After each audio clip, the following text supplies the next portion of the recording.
Hello, everyone, and welcome back to another episode of Tavern Adjacent. Oh my god, we're back on a solo episode. It's been a little bit since we did a solo episode. We had 2 weeks of straight guests in a row.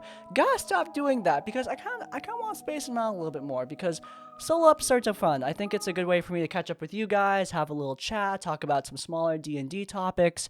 Learned a little bit more about these games that we all know and love, and also update you on something going on in the tavern. And today marks the beginning of like a new season for me. If you don't know, I have these things called seasonal goals. We're beginning season of authorship or summer of authorship for myself. And the reason I'm doing that is because I am doubling down on my mental health journey because I've got some updates. So for the first part of Crispy's Tavern, I'm going to give, or not Crispy's Tavern, for the first part of this Tavern Adjacent episode, we're going to do a little bit of a mental health update, talk about what's been going on at the tavern with me personally and hopefully helping some of you guys out with some advice that has helped me. Then after that, we're going to talk about Ginny D's 7-day character challenge. I did that and it was actually a lot of fun and it was helpful in ways that I did not expect.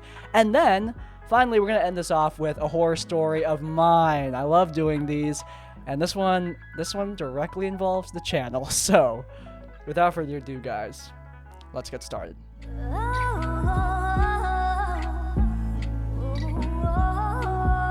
Alright, Crispy mental health update. The last time I did this, I got a couple comments of people saying, "No one cares, Crispy. Screw your mental health." And for those people, I say, there are timestamps, dude. Go down there. You can skip right past this if you want to. But anyway, yeah, so mental health updates, what's been going on with me. If you guys don't know, the last time I did one of these was in January, and it was really refreshing. And apparently it helped a lot of you guys out. A lot of people thank me for doing that and for talking about this topic. And so I'm going to do it again because, helping you guys out is part of the job. So, here we go. So, how's my mental health been going? I think we've seen improvement, but there are roads that I was walking down that I've completed, but in completing those roads, I have revealed like 7 new roads for me to walk down. Does that make sense? Like, for example, I wanted to get a better work-life balance. And I was thinking, because by the way, like side note, I'm horrible at my work-life balance. I've always been horrible at my work-life balance ever since I was in, like high school. I've been bad at my work-life balance for forever. But recently, I've gotten a lot better at it. Now, sometimes I still forget that I need to take care of myself and like eat. Sometimes I'm like, oh, it's 3 p.m. I have to eat lunch now. Whoops. That happens. But other than that, I think I've gotten pretty good at like the literal time balance of work versus life. I spend more time relaxing, playing games with my friends, or playing games by myself. I've been better at seeing that less as a waste of time and more as a valid use of my time because, having fun is not a waste of time. It's good for you. You need to relax every now and then, and I've come to see that as more important. I've been spending more time taking care of my home and seeing, doing the vacuuming and the dishes and all that as something that is not only necessary, but also somewhat enjoyable. I've been listening to music that makes me really happy, and that makes doing those boring chores around my place very fun because, by the way, guys, if you want to live alone, big minus. No one's going to help you with making your home not crappy. So you got to do it on your own, which you imagine, like, initially, oh, that's not that big of a deal.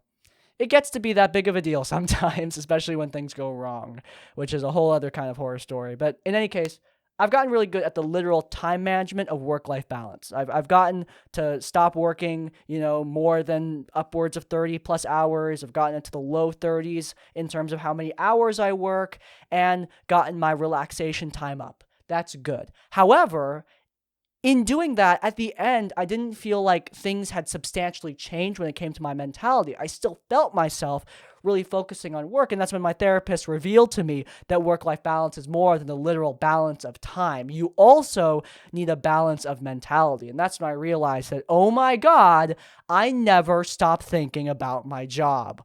Holy crap.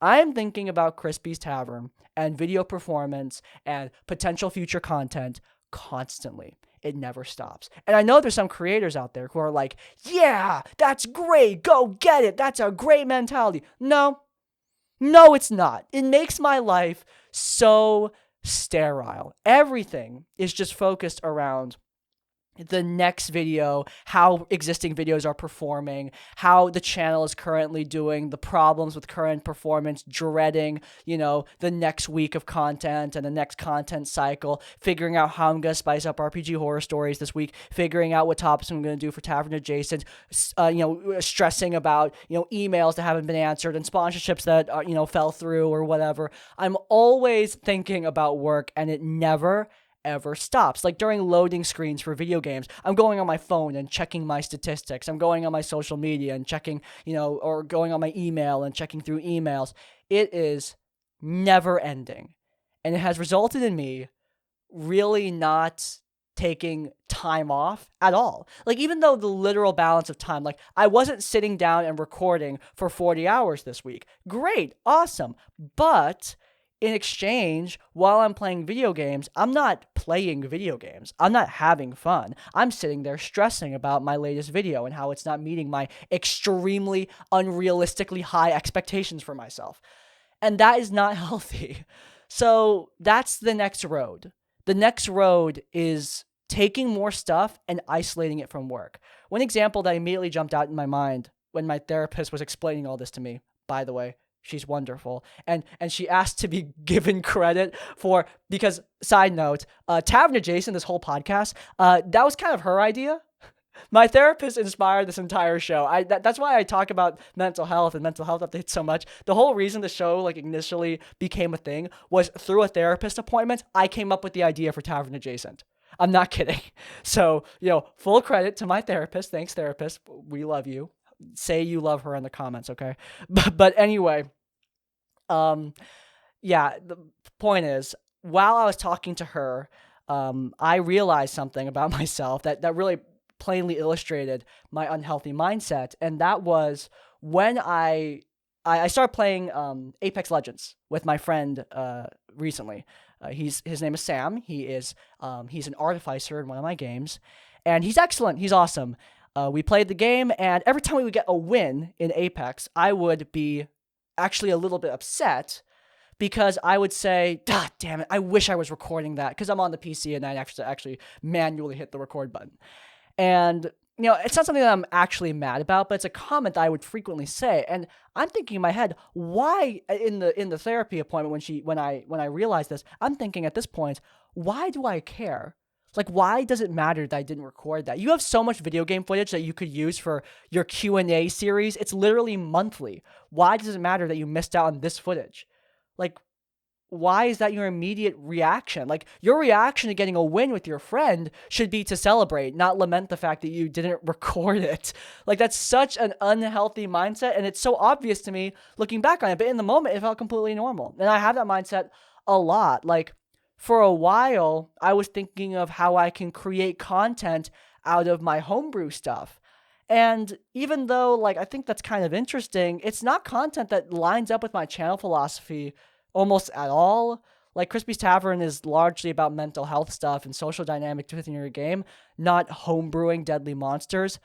Now, I still have published YouTube shorts, and I made a community post about this because, that's small pieces of content. But it still takes work. It took effort, and that's time that I was putting into something that honestly didn't matter in the grand scheme of things. And on top of that, it was turning yet another aspect of my life into work.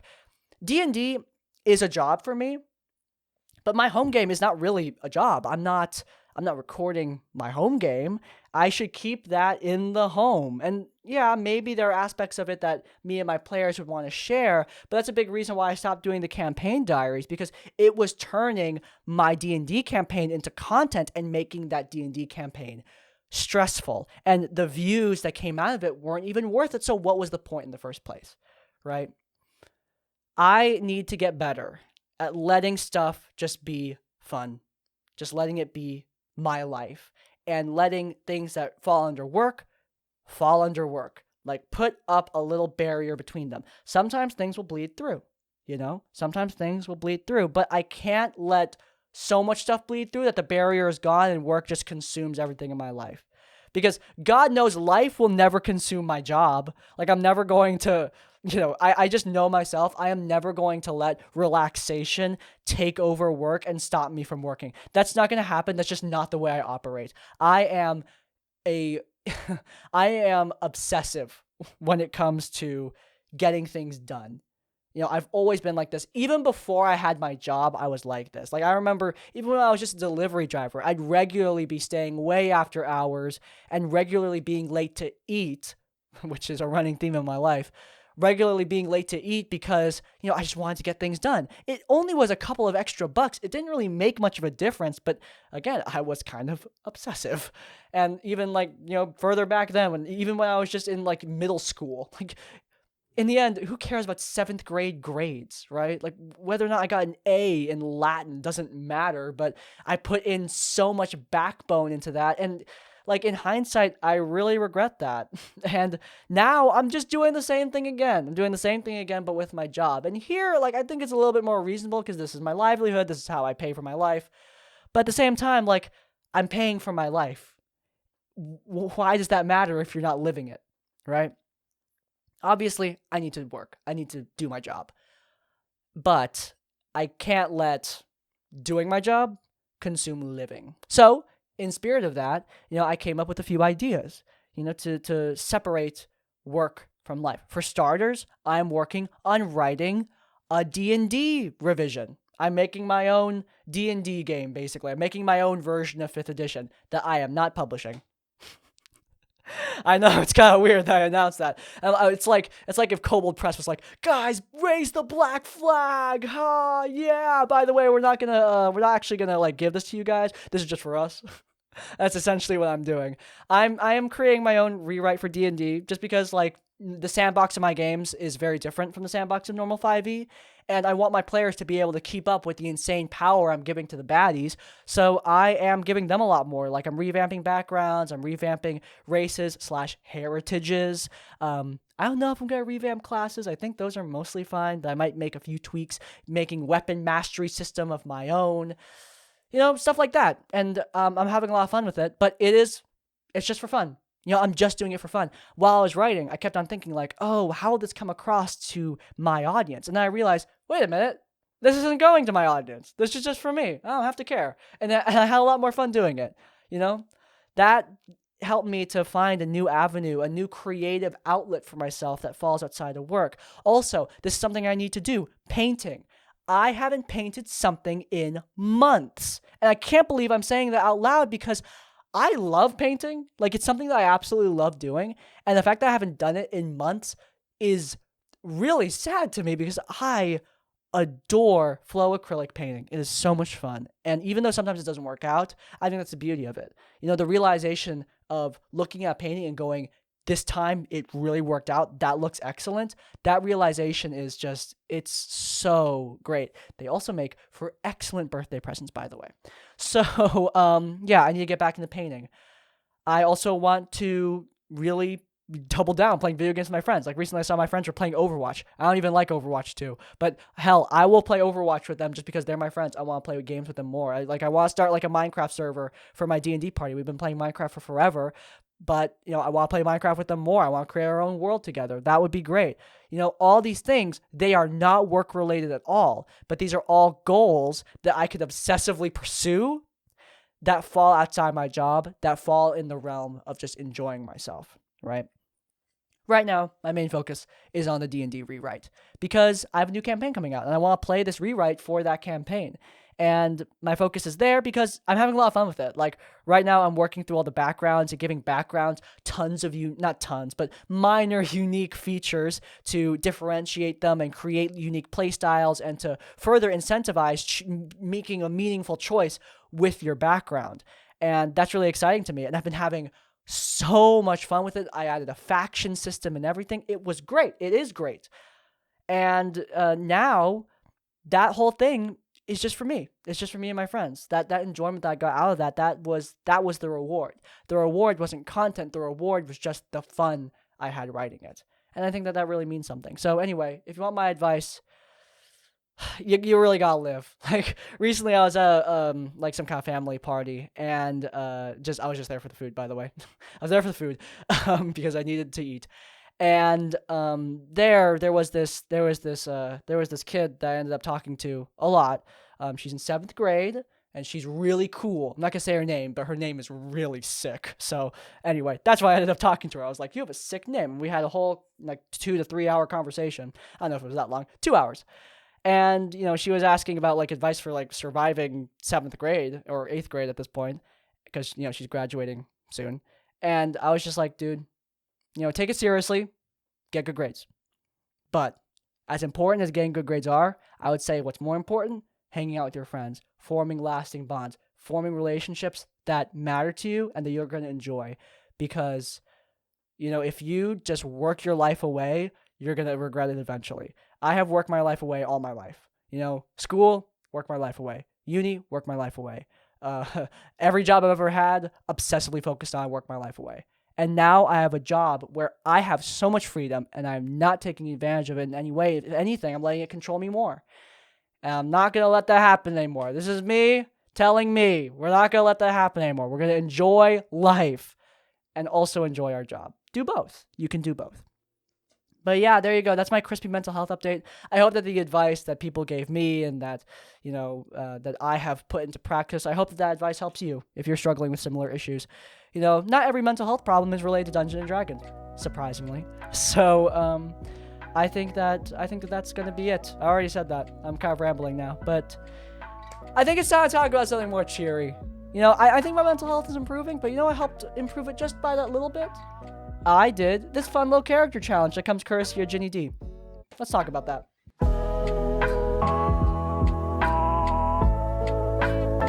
Alright, people. Ginny D's character thing. I'm doing a great job pitching this already, I can tell. So Ginny D's character challenge was a lot of fun. I had a great time doing this. It's a 7-day challenge where each day you do a different task related to your character to flesh out their personality a little bit more, especially in your own mind. Sometimes you have an underdeveloped character and you want to develop them more. Sometimes you have a developed character, but you want to develop them even more. And here I'm doing the former. We're going to be talking about my changeling rogue, Caroline, who is a NPC in my Descent into the Veil campaign, and also a player character that I created for National Asexuality Day, because she is an asexual character.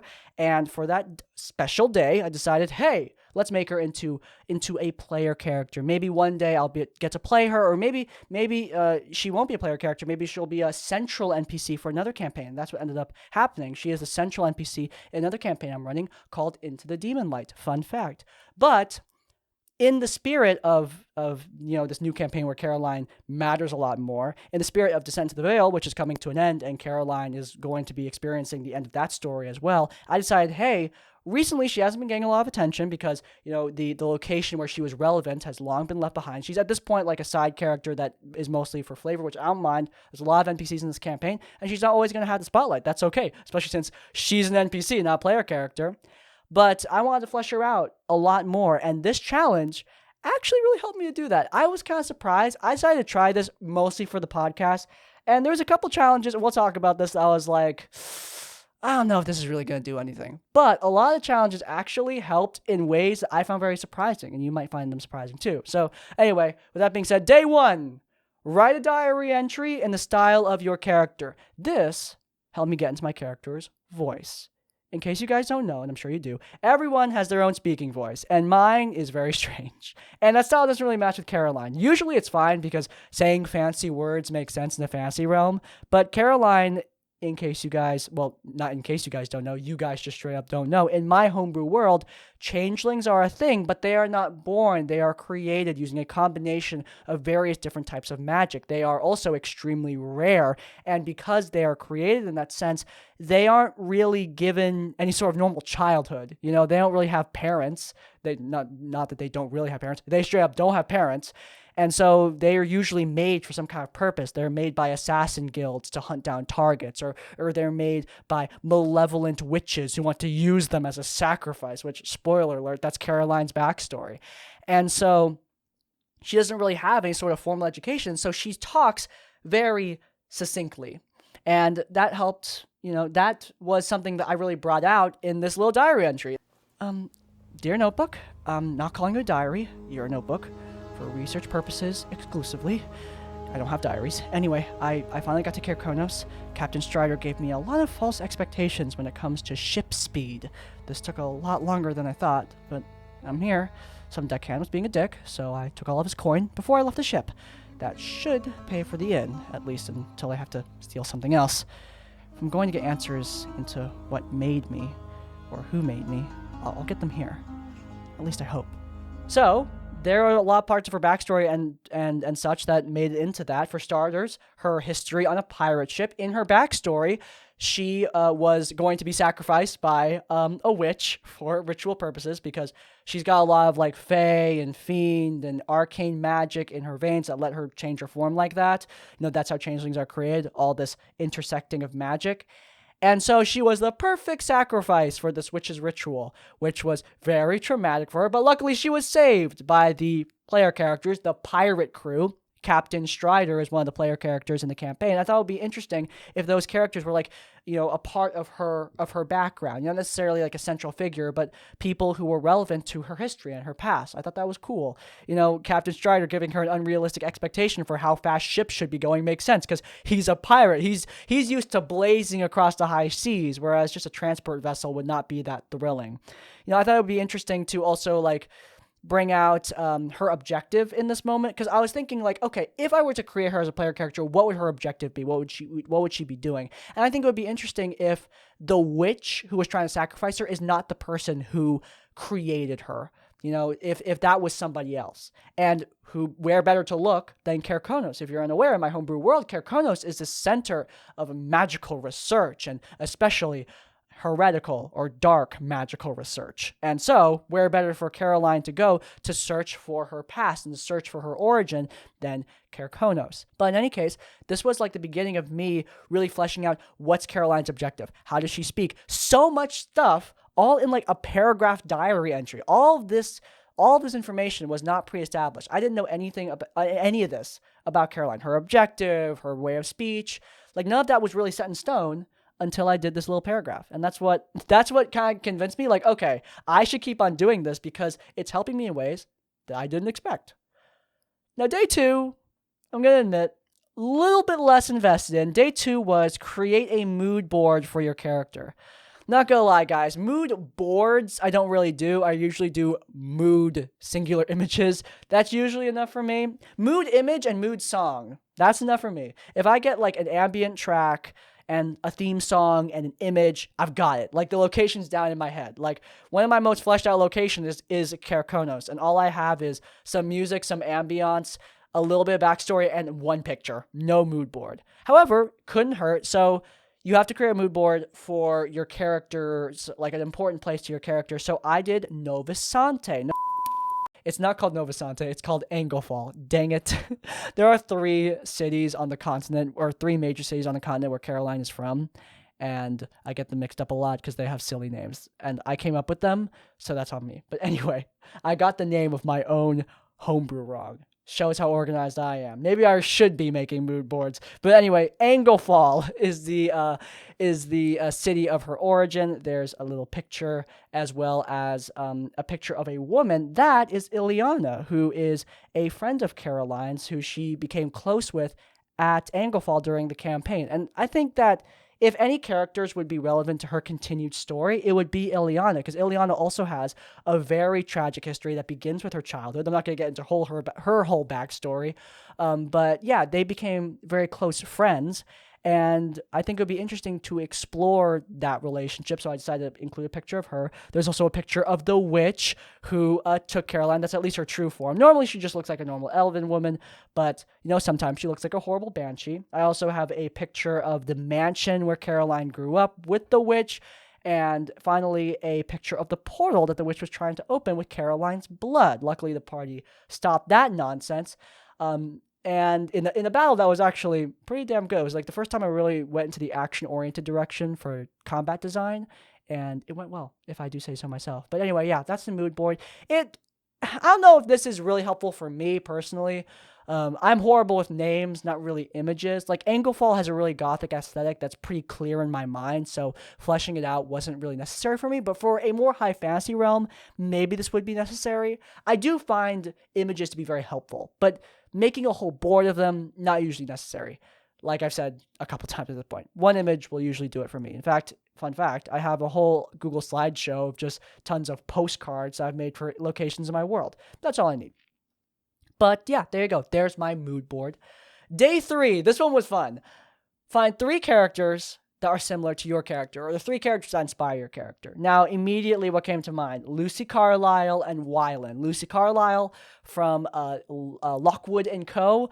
If you haven't seen Lockwood & Co. on Netflix, go watch it so Netflix doesn't cancel it, please. You can also read the Lockwood & Co. books. They're really good.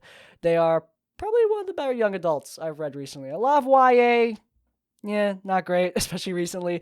A lot of just kind of stealing from the Hunger Games that I can see. But Lockwood & Co. has its own great, unique flair. It's about a bunch of young kids hunting ghosts in London. It's great.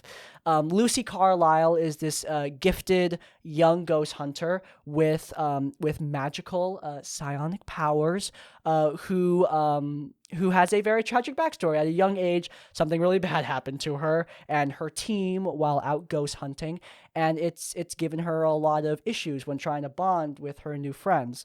And also, she has like this natural sass to her that I think translates really well to Caroline. I think Caroline and Lucy have a lot of similarities when it comes to personality, but Wylan from the Six of Crows books is an excellent representation of Caroline, just the rest of Caroline's personality. Caroline has this like natural quietness to her that Wylan perfectly embodies.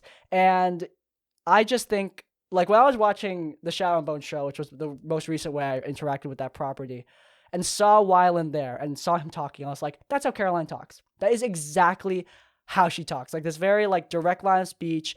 And sometimes Wylan does use like big, more like formal words. He's a very smart guy, but now that I think about it, like honestly, so is Caroline. Like I was thinking about it and I was like, wait a minute, Caroline is a psionic rogue. Like she has high intelligence. So maybe even though she speaks very directly, she's not stupid. Like she knows stuff. She is intelligent. So I think that Wylan very neatly summarizes Caroline's personality in all the ways that Lucy Carlisle doesn't. Like Lucy Carlisle can be pretty bold and pretty forward, but Wylan embodies that nervousness that Caroline has, especially with people that she doesn't know. Obviously, neither of these characters are shapeshifters. Caroline is a changeling. That's a big part of her character. She's constantly shapeshifting, constantly adjusting her appearance as a symptom of her nervousness. And neither of these characters really embody that. But in terms of personality and skill set, the general manner of speech, Lucy and Wylan do a really good job at showcasing that. Now, you have to find 3 characters. And I was thinking for a third, like, I could go with a shapeshifter like Mystique. But Mystique is so far removed from Caroline with the exception of the shapeshifting that I was like, okay, I don't think that lines up. So I was thinking about it. And then I landed on Eris Morn, who is also very different from Caroline, but she is also similar in ways I didn't expect. Eris Morn, if you guys don't know, is a character from Destiny 2. She has a very witchy aesthetic, which Caroline also has. So aesthetics-wise, I think in terms of how Caroline dresses, it's a mix between Lucy and Eris. Like all the weird charms and stuff that Eris has on her, Caroline would have on her. Because Caroline was largely raised by this witch. And so I think that would have an effect on how she dresses and how she acts and how she, does all of her, limited magical abilities as a psionic rogue. I think that would be interesting and cool. Eris also is, even though in manner of speech and demeanor, she's very different from Caroline, Eris has this like direct sass that, just like Lucy, really embodies Caroline's personality. And also her general witchiness, I think that showcases Caroline's power set more than Wylan or Lucy. Both of them don't have that like superstitious witch aesthetic that Eris does. And I think by putting that character in there, it like rounded out. None of these characters perfectly describe Caroline, not a single one of them. But all of them act as inspiration points in a way that I thought fleshed her out a lot more. And I think that that's a lesson in finding inspiration for your characters. You're not going to find characters that are perfectly like your character, but it's all about taking pieces and then piecing together something unique. That's how most things are done these days. But anyway, Day something or rather. Make a social media for your character. Now this was the one that I was like, all right, I don't know if I'm even going to do this. And I didn't end up doing anything like literal with it. I didn't end up like typing down a fake Twitter profile because I didn't know if Caroline would even keep a social media. But then I realized an aspect of Caroline's personality we haven't talked about in this. She loves looking at stars. She loves it. She finds a lot of comfort in the idea that you could like look at star signs and determine the future. She's not a true believer, but she likes looking at them also because she thinks they're pretty. In fact, if you look at Caroline's design, you see that there's moon phases embroidered on her dress. And I like to imagine that she also embroiders like star patterns and star signs on her skirt as a little form of comforting art for herself. And so, for a Twitter profile, I was thinking she would totally make a stargazing Twitter profile or like an astronomy Twitter profile. You know, that's how she would outwardly face the world. She's a very paranoid person. She doesn't like revealing her face. Like, she's usually hidden. So she wouldn't make like a Caroline named Twitter profile, but making an anonymous astronomy Twitter profile, that's totally her. That is something she would totally do. So yeah, there you go. That's the social media she would make. The next thing I did was a personality quiz. Not gonna lie, guys. This is a thing in my family. Me and my father, dear father of mine, we don't like these things. We hate personality quizzes. We've had long discussions about them. I remember we watched a whole documentary about hating personality quizzes and how they're dumb. And obviously, I'm not saying if you take a personality quiz, you're like a bad person. Duh. We're human and we like categorizing ourselves. It's a thing. I just think you shouldn't take them too seriously, is my point. But yeah, I'm not a personality quiz guy, but I was like, all right, screw it. I'll take the first personality quiz I've taken since the super big one that gives you like your personality type with the colors and I don't remember. Look, point is, I hate personality quizzes. That doesn't mean I know a lot about them.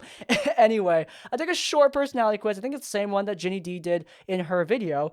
And I actually got the exact same result. I got loyal friend, which means, people see you as sensible, cautious, careful, and practical. They see you as clever, gifted, or talented, but modest. Not a person who makes friends too quickly or easily, but someone who's extremely loyal to the friends you do make and who expect them that same loyalty in return. I think that actually describes Caroline pretty damn well. I was impressed. I was like, okay, all right, that works. I think for fictional characters, personality quizzes are great because they're not real people. They don't have all the depth that real people do because they're not real. They're fake. Caroline's a fictional character, and I think this perfectly describes a lot of aspects of her. Like, the more I read it, the more I was like, okay, that makes sense. When I first read Loyal Friend, I immediately jumped to Ginny D's video, and Penelope, the character she was talking about in that video, her character that she did the quiz for, the character in the thumbnail, and I was thinking, okay, that doesn't make much sense. Caroline and Penelope are not alike at all. Like, they are pretty divorced from each other. I just bumped the microphone. Sorry if that made an unpleasant noise. My bad. But then I was reading the description. I was like, okay, I'm warming up to this. Caroline is a pretty clever person, but she's not braggadocious. Like, she's not constantly bragging about herself. I will say there is one thing she does show off with: her pickpocketing. She pickpockets a lot in the campaign that the party are currently going through in the homebrew campaign, because remember, she is an NPC. But yeah, next up on the list, I think this is day 6, I believe. Yes, I believe this is day 6. I hope so, at least. Yes, this is day 6. A letter. Write a letter from your character. I decided to write a letter to one of the player characters, Captain Flint Strider, who is the leader of the faction of pirates that Caroline's a part of. And I imagine this will be read at the end of the campaign, where Caroline tells the captain that she is leaving the ship. So here we go. This also helped, by the way, in a lot of the same ways that the diary entry helped, in a lot of the same ways. But this helped me to like flesh out a particular relationship between Caroline and this captain character from her backstory. Hey, Captain, I'm leaving the ship. I'm not good at lying, so I'll just tell you why. What we found today scared me a lot. I've been looking for where I came from since I was a kid. Now I don't know if I come from anywhere. I'm sorry, but I need to find a new way forward, and I need to do it without you guys. I have no idea if you'll miss me, but I'll miss you. Thanks for everything, and sorry for doing this so suddenly. If I talked to you before I left, I definitely wouldn't have left. Don't die. Caroline. So this, again, fleshes out her goal. This also gives the like inciting hook for the goal. I imagine that eventually on her adventures with the pirates, she learns how changelings are made. There's no birds and bees. They are crafted using magic. And I think that for her, somebody who is kind of curious about her backstory and curious about her background, somebody who doesn't remember everything, somebody who often looks to the stars and to witchy magic for answers, learning that you were made by magic is kind of disconcerting. And she wants to know like where she came from and who made her, if that's even something that she can find out. So that's why she wrote that letter. I imagine there's a part of me that regrets writing it to Flint Strider, the captain, and not to Ileana, her best friend. I think she would also write a letter to her, but I feel like it would be much more personal. Like with Flint, her relationship is very like, thank you, you did a lot for me, bye. She cares about Flint a lot. She cares about the captain and the party a lot. They taught her everything. They basically, they parented her for a while, because in the campaign's timeline, like if I were to play as a player character, she'd be older. But at the time of the campaign, she's only like 19. She's young. So they did a big part parenting her. That's why she ended up being a thief. And that's part of the reason maybe she's so braggadocious. She wants to show off for these fellow thieves. Like, hey, I can do this too. But yeah, writing that letter, again, helped me to flesh out this relationship that I didn't really have fleshed out to begin with. And again, helped me in a way I didn't expect. You never know. I expected the letter would be helpful because I thought the diary entry was very helpful. But the letter helped me in ways, again, didn't see coming. Flesh out relationships that I didn't think of much. All right, day 7. So, character playlists. I don't like character playlists. Like I actively don't like them.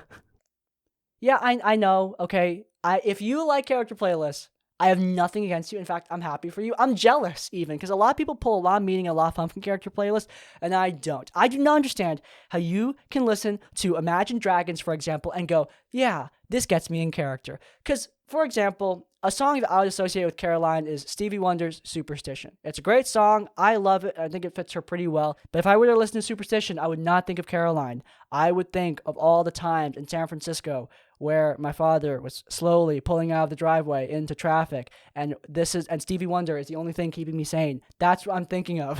I'm not thinking of Caroline.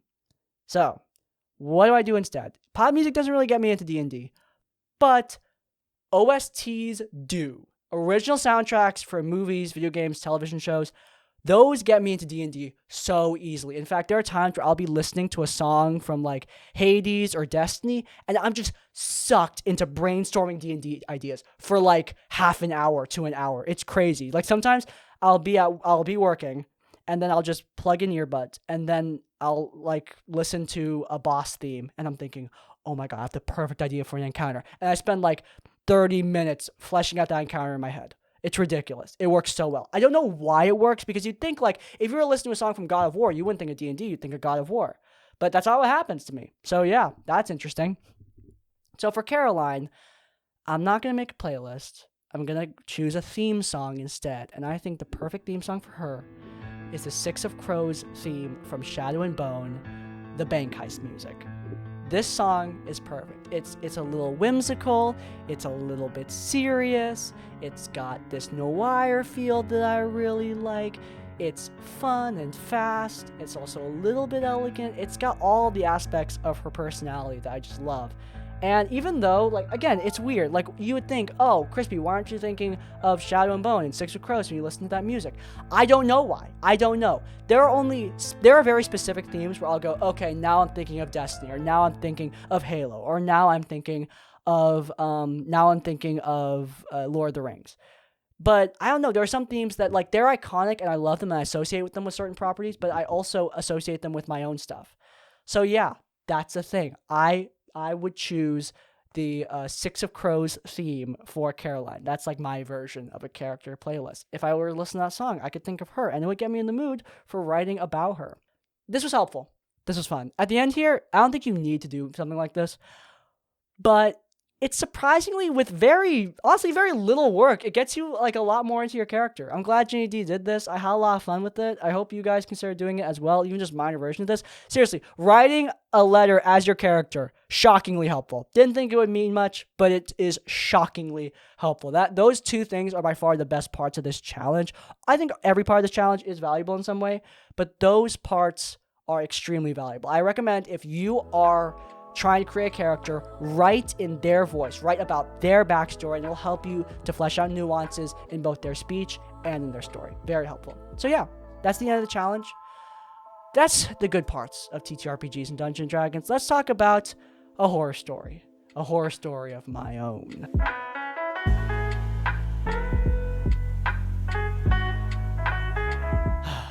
Did I record this whole segment and then forget to record audio? And did I record another version of the segment, forgot to turn on the gameplay in the background? Yes, it's taken me a long time to get this final segment done. It's late, and I want to get this podcast done. Oh boy. All right, time to talk about some Reddit drama. If you guys are unaware, I ask permission to do the majority of stories that I do on this channel. The only exception being when I think the writer is the bad guy, in which case I just censor their name and tell people to leave them alone because harassment's not cool, guys. But in any case, there is a concern that my father actually brought up to me that I didn't take very seriously because I'm stupid and my father is smart. Well, at least in this case. No offense, Dad. But the thing that my father warned me of was, hey, don't you think if you're messaging these people directly and talking with them, that something parasocial might happen? And I was like, nah. The main reason I was like that was because I had problems with parasociality with just YouTube comments. People saying strange things about me, about my body, about my sexual orientation, some weird stuff. In that case, I just delete the comments and I move on with my life. It's not really that big of a deal.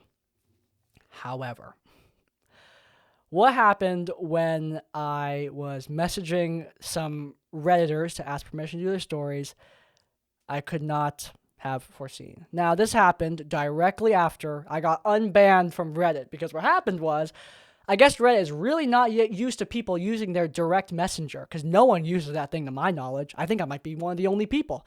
So I directly messaged a bunch of people to ask permission to do their stories, and Reddit banned me. They thought I was a robot, and I appealed, and I am unbanned. So I can continue asking permission to do horror stories as I please and posting my occasional horror story myself sometimes. But anyway, yeah, this happened directly after that. And thank God, because if I couldn't respond to this, I don't even know. Well, maybe it would be for the best if I couldn't respond to this. Point is, I asked permission to do an NSFW story for the opening of a video. So a short horror story for the opening of the video, NSFW. I was going to attach one of my Crispy's Tavern skits to it. So if you don't know, sometimes I'll do these skits where I pretend to be clones of myself / bring in clones of myself, depending on whether or not you believe in my lore. And mostly it ends in blood and death and violence. Fun stuff. Now, in this case, I asked permission to do the story, and I expected the person to either say yes or the person to just say no, and that's it. At this point, I had never gotten someone saying no in my entire life. No one had ever said no to me doing a Reddit story. But I imagined if someone said no, it would just be them saying no. It wouldn't be that big of a deal. See, when people say yes, it's usually just them going, yeah, sure. Or, yeah, that would be cool. Or if they want to get real spicy, they'll say, yeah, can you send me the video? Or, yeah, and add some extra details. Always love it when people do that. That's pretty cool. But, yeah, with a no, I just expected like a no and maybe some reasons as to why. That's it. What happened here, this is the first time anyone said no, was way beyond that. So I reach out to this anonymous Redditor, same message as I sent to everybody, with a little bit of extra to be specific to this person. And they go, yes. And I'm like, cool. And then they go, wait, I want to see your content first. I'm going to take back that yes. And I'm like, okay, cool. I send them over to my channel. I send them over the link to my channel because I always do that. Whenever somebody asks about like who I am or what kind of content I do, I just send over my videos and they're like, hey, you can check them out. This person responds with, I'm not going to watch your videos. You need to tell me what you do. And I'm like, okay, no biggie. I can totally explain a Reddit reading. The problem is, this is an intro story, and there's a skit attached to it, so I wanted to explain everything, and I managed to do it, but like it was so-so. It wasn't perfect. My explanation was like a 5 out of 10. This guy responds to my so-so explanation by going, so wait, and then comma, and then giving a better explanation. And I was like, I like this guy already. I joked that you're better explaining what I do than I am. and I thought that, that was just a little nothing joke. But after that, things quickly went downhill. So let me get this straight. You're going to make fun of me? No, I'm going to make a joke about the situation as a whole being quite bad. It was a D&D horror story. It wasn't great. But you yourself, you didn't do anything wrong. And he's like, you're clearly lying to me. You're clearly lying. You said you were going to make a skit. Clearly, it was about me. And I'm like, no, dude. And at this point, I'm not really saying all of this. I'm paraphrasing. I clarified my intentions once. I just said, to make things clear, I'm not going to make fun of you. Very directly. I was like, I'm not going to make fun of you. I'm just, making a joke about the situation as a whole. You didn't do anything wrong. I was pretty direct. And the guy just didn't believe me. And at this point, I'm like, all right, look. I clarified my intention. Clearly, the guy is pushing back against me, and that's not a big deal. I don't think, and by don't think, he doesn't want me to do this. I know he doesn't want me to do this. And you know what? That's all good. This person is within their rights. If they don't want me to do their Reddit story for my YouTube channel, all good. I'll just move on. It's no big deal. So I, respond, because after I say, I have no intention of making fun of you, this person responds by saying that I'm lying, that I'm not being consistent with my narrative. I'm like, what narrative? If I have a narrative, it's less than a paragraph long, dude. I'm not writing Dream's response to Quackity's SMP. I'm writing you a couple of DMs on Reddit. What narrative? But in any case, I just say, hey, clearly you're uncomfortable with this. If you don't want me to do the story, it's no big deal. I'm just going to move on. And I expected at this point the guy would say, I don't want you to do the story. Can you please move on? And I was going to be like, okay, cool. That's not what happened. The guy responded to me saying that by going, I'm not uncomfortable. I'm not uncomfortable. You are just deceiving. You are lying. You're manipulating, whatever. He just keeps on going on and on. This person keeps on going on and on about how I'm manipulating them and how I'm deceiving and how I'm not being consistent with my narrative, and clearly I must have some bad intentions. Dude, for the love of God, this is not a James Bond movie where you are the main character. I am not some cartoony villain trying to deceive you. I am a fucking Reddit YouTuber. Okay? What are you doing? I'm a D&D content creator that's just asking permission to talk about something crappy that happened in your game. It's not that deep, man. But anyway, I didn't end up doing that story, obviously. I respected the guy's wishes. It's just, yeah, that got a lot. It became a lot more than I expected. And induced more stress than I think was worth. I gave the guy my channel, so I was worried he would make some Crispy's Tavern call-out post, but I realized very quickly, wait a minute, if he did do that, what did I do wrong? I didn't do anything to this person. I asked permission to do their story. They said no, and I obeyed their wishes. Now, they said no with a few more steps, but that's essentially what happened. I did not do anything wrong. So it was way more stress than it was worth, and the person that helped me to realize that was my barber. For those of you who don't know, having a personal relationship with your barber is excellent. Being friends with your barber is really cool, because your barber can act as a great second therapist if they, of course, volunteer for that role. It's always cool. Just let your barber know what's going on. And sometimes your barber can really help you get some perspective on your life. And in this case, my dear barber, she helped me very, very, very, very clutch here. Just informingly, this is a random person on a social media site. Why do you care? What can they do to you? And I was like, you're right, barber. You are correct. I shouldn't care. And I don't. And now I don't, at least. At the time, I was very stressed out. But, a few months have passed and nothing happened. So clearly, I was being stupid. And this goes back to my spiraling thoughts and a bunch of nonsense like that. Sometimes you blow up situations way out of proportion. Sometimes you blow Reddit drama way out of proportion. And that was definitely a case of that here. This doesn't matter. At the end of the day, it was just a funny little situation that happened. Well, I was trying to do due diligence and ask people permission to share their silly D&D stories. By the way, side note, if I contact you and ask you permission to do your story and you don't want me to, feel free to say no, okay? I am not trying to make this video to say that this guy is some horrible person for saying that I shouldn't do his red story. This person was completely within their rights. And if you don't want me to do your story either, you are completely within your rights to respond with no when I ask you for permission. I am asking you permission specifically so I can know if you don't want me to do this. So, all good. Don't feel any pressure. I'm not trying to make this video to pressure anyone. But yeah, there you go. That's the end of the segment. Little funny Reddit drama that happened to me to end off the episode. With that being said, let's get on with Thing of the Week.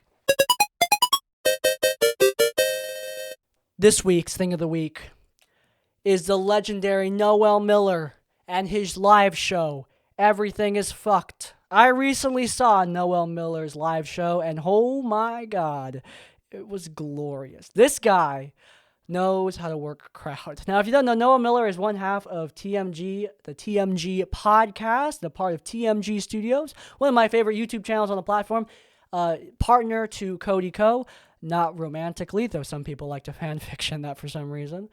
Noel is an extremely talented comedian, though I always knew his work on Vine, YouTube, etc.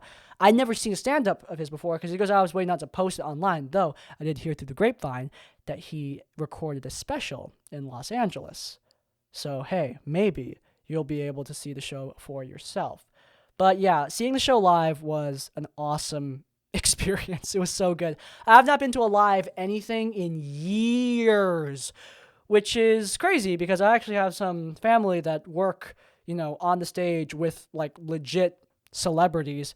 And sometimes, they'll be talking about their shows and I'm thinking like, man, I really want to go, but I just don't. And I really wish I did. This was the first show I went to in a long time, and I don't regret this being the first because the experience was amazing. A little rough at first.